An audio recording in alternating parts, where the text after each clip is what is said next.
সিলেট বিভাগে বন্যা পরিস্থিতির কিছুটা উন্নতি হলেও এখনও প্রায় ২০ লাখ মানুষ পানিবন্দী অবস্থায় দিন কাটাচ্ছে। বন্যা দীর্ঘায়িত হওয়ায় চরম ভোগান্তিতে এইসব এলাকার মানুষ। এদিকে কুড়িগ্রামে সব নদীর পানি কমতে শুরু করলেও তীব্র আকার ধারণ করেছে নদী ভাঙন। শুক্রবার রাত থেকে সিলেট ও সুনামগঞ্জে গুড়ি বৃষ্টি হলেও বন্যা পরিস্থিতির কিছুটা উন্নতি হয়েছে।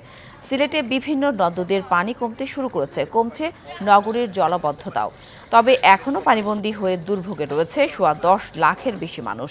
সুনামগঞ্জেও লোকালয়ের পানি কমতে শুরু করেছে। এখনও পানিবন্দী জেলার প্রায় ৮ লাখের বেশি মানুষ। এদিকে মৌলভীবাজারে কুশিয়ারা নদীর পানি এখনও বিপদসীমার উপর দিয়ে প্রবাহিত হচ্ছে। পানিবন্দী প্রায় ৩ লাখ মানুষ। বেশি ভোগান্তিতে হাকালুকি হাওরপাড়ের ৩ উপজেলার মানুষ। বন্যা কবলিত এলাকায় দেখা দিয়েছে বিশুদ্ধ খাবার পানি ও শুকনো খাবারের সংকট। উত্তরের জেলা কুড়িগ্রামে তিস্তা ছাড়া সবকটি নদ নদীর পানি কমেছে। সেই সাথে দেখা দিয়েছে তীব্র ভাঙন। এতে আতঙ্কে রয়েছে নদীপাড়ের মানুষ। নগদের কাছে সব গ্রাহকই প্রিয়, তাই তো সারা দেশে ক্যাশ আউট চার্জ সবচেয়ে কম।